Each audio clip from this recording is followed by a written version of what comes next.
Okay, I hope you can hear me. This is a short tutorial I'm going to do on Wilfred Owen's poem Apologia.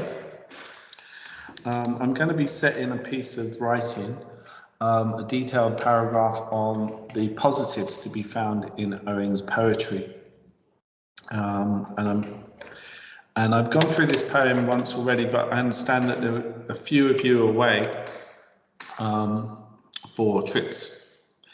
And so I think this poem is an important poem because it's one of the poems that can be used to forward the interpretation that there are positives to be found in Owen's poetry. So let's talk about the context of this. Sassoon said to Owen that you should write more positive things about in your poetry. You seem to be dwelling on negatives all the time. So as a response, Owen wrote this poem, Apologia pro Poemate Meo. So it's a Latinate title. Is it a timeless truth that Owen is trying to suggest in this poem? Perhaps it is. He's giving, and the title means giving a reason for my poetry. Okay. So we see, first of all, a very regular structure of verses in 4-verse lines, quatrains. Try and use the language of poetry in your coursework, that would be good. And it's a very personal poem. The first person pronoun, I, is used. And we see, I saw God in mud, dash. What does he mean by that? Where does he see God? Well, he sees it on the cheeks of the wretches. He sees it on those who smiled. Brought more glory to their eyes than blood. Again, the motif of eyes comes through quite a lot in Owen's poetry, but here we see it's being used in a very positive way. There's glory in their eyes. They had more laughs and gave more laughs than shakes a child. The simile of laughter and childhood there is quite a positive experience. Again, he continues that with the idea of them laughing. Okay, so what's he talking about? He's talking about the other soldiers, and he sees God in the other soldiers. Well, let's consider where the diction, the word choice seems to show more examples of how he sees the men as almost in a religious sense. So he sees my spirit sailed. I witnessed exaltation. Okay, and you can look at your glossary to see what exaltation means. Lively or triumphant joy. Faces shine with passion of oblation. Again, oblation, I'll look at that. The offering to God of wine in the Eucharist ceremony. So we have this idea that Owen is associating other soldiers with religious experience, religious passion, and religious sacraments. He sees them in a holy way. He sees them as almost seraphic for an hour. Seraphic is the name of an angel, so a synonym would be angelic. Okay, so this is an unusual poem in that sense. He's seeing the positives. He's seeing the positives even when their life is surrounded by negatives. So we've got lots of oppositions. And you could probably find lots of oppositions here in this poem. Structural oppositions. Owen's quite comfortable using structural oppositions in his poems, such as in Disabled. He gives us the past of the man who was fully formed and physically fit, and then is present as a disabled injury, a statistic.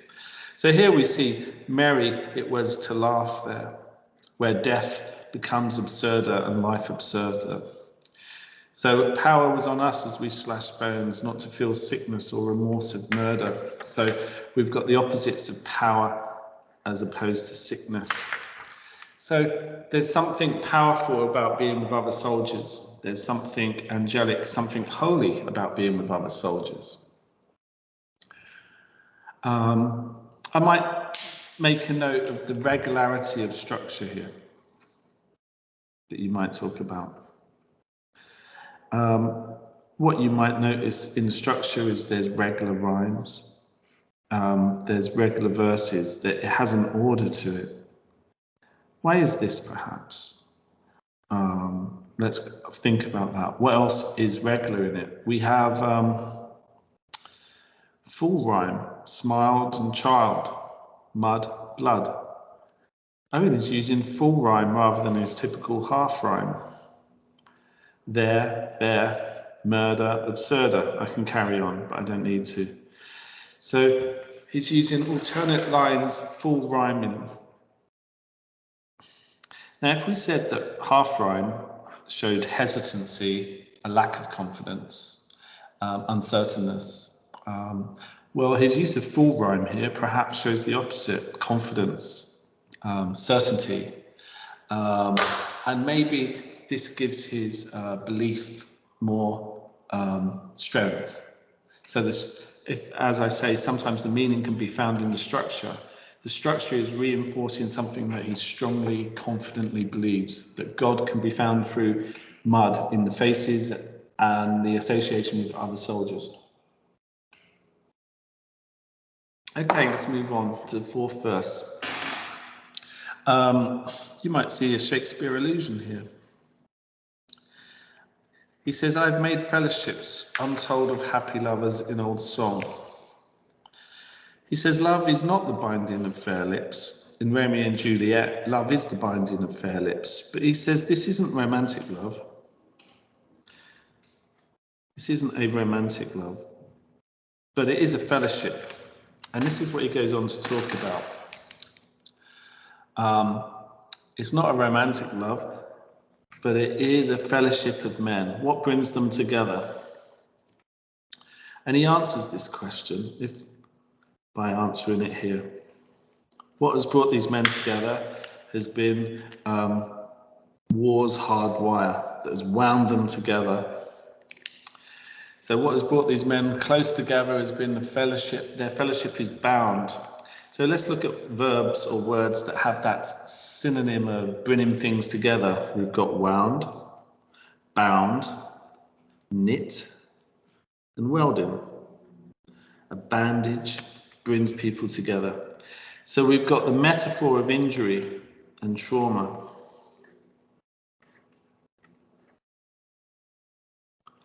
Is being used to show fellowship.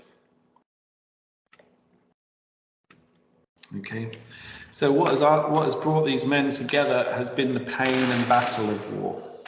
Okay, so always look for patterns: bound, wound, knit, welding, verbs that seem to bring things close together. So those metaphors of bounding, men brought together. Okay, let's move over a page. The last three verses then. We have that use of opposites again. You can consider the structural opposites. Owen sees beauty in hoarse oaths. So maybe in their swearing he sees beauty because it keeps our courage straight.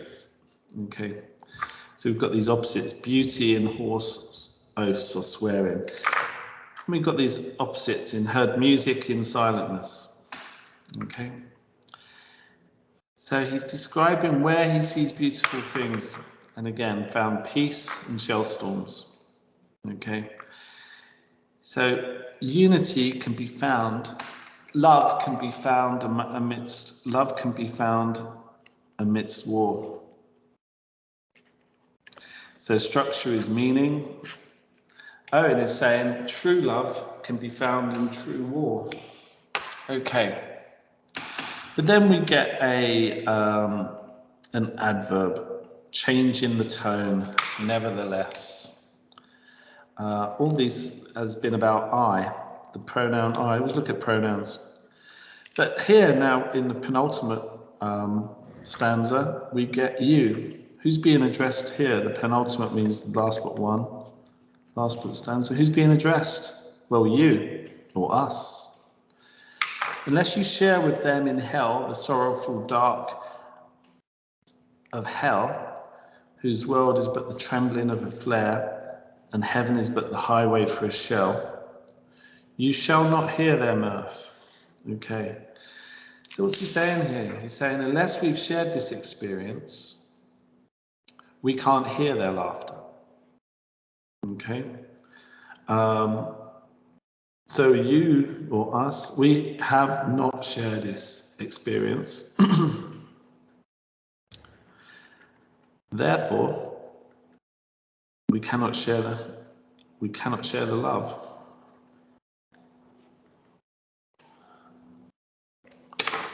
I think heaven as in the highway for a shell, this might be a romantic allusion to, it might be an allusion to Shelley, who wrote about heaven in a wild flower.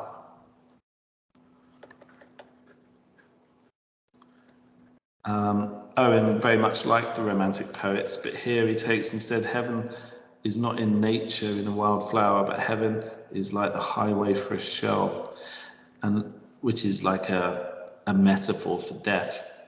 He says, unless we've shared this experience, this hell, where the world is the trembling of a flare, unless we've shared it, we cannot hear their mirth. So the poem takes on another a form here. It's a hammer blow ending, typical of trench poetry. Always try and get in that you're aware of trench poetry because it's AA free context. Right, so we've got anaphora. You shall not hear them, their mirth. You shall not come to think of them happy or content by any jest of mine. Then he finishes the caesura here, breaks up the thoughts, and he ends on a hammer blow statement. These men are worth your tears, but you are not worth their merriment. Okay, he forces us to consider our role in the war.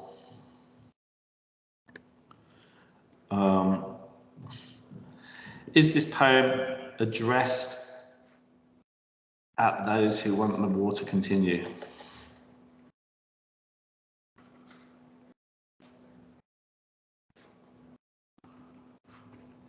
Probably is. So the anaphora of you, he's addressing those people who want war to continue. His job is to convey the horror and pity of war. And trench poetry often ends on a hammer blow ending, forcing the reader to consider their position. Okay,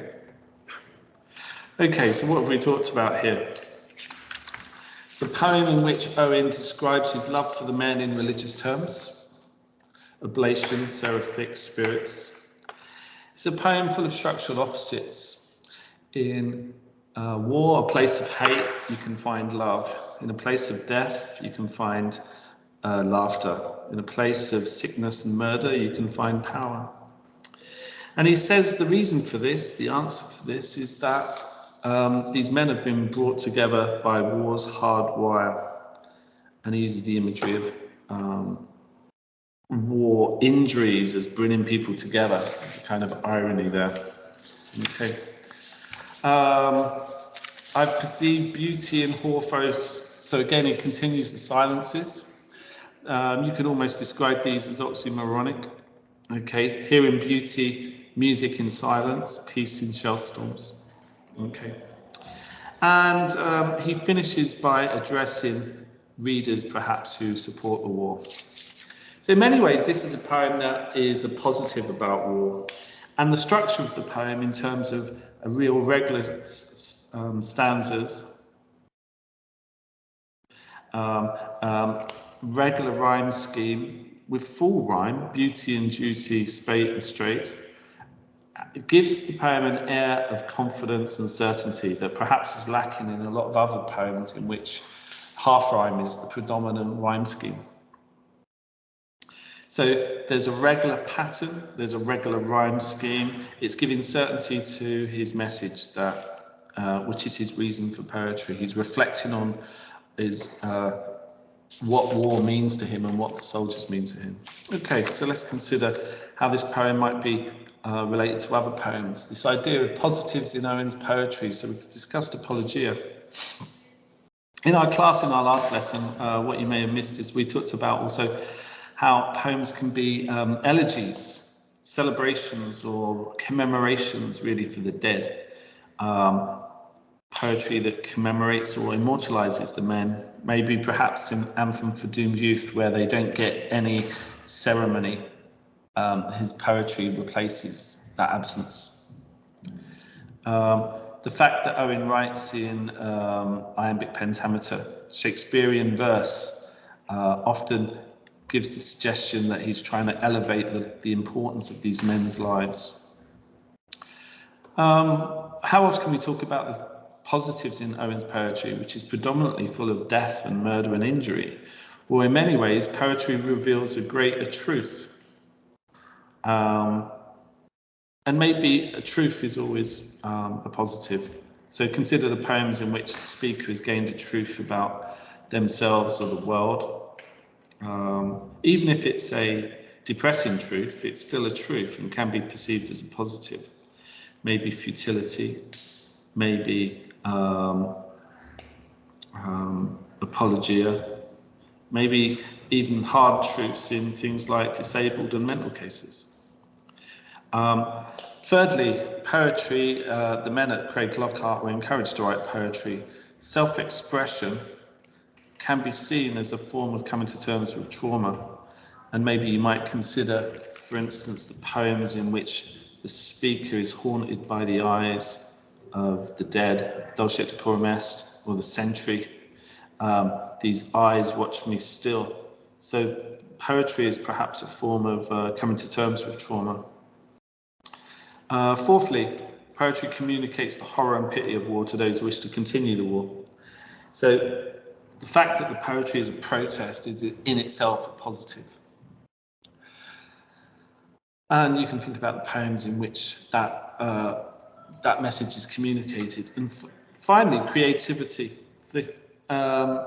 War is horrible, but has left us with many beautiful poems, many outstanding poems. So the very nature of poetry has led to, the very nature of war has led to creativity, and so in some ways you can see that as a positive. That kind of summarizes what we talked about in lessons to do with the positives in war, and that how we can actually find a different interpretation of Owen's poetry. So we've looked at a positive point of view. Your essay does need to offer perhaps how we might see your text in different ways. Okay, so I hope that's helped. Best of luck in your writing.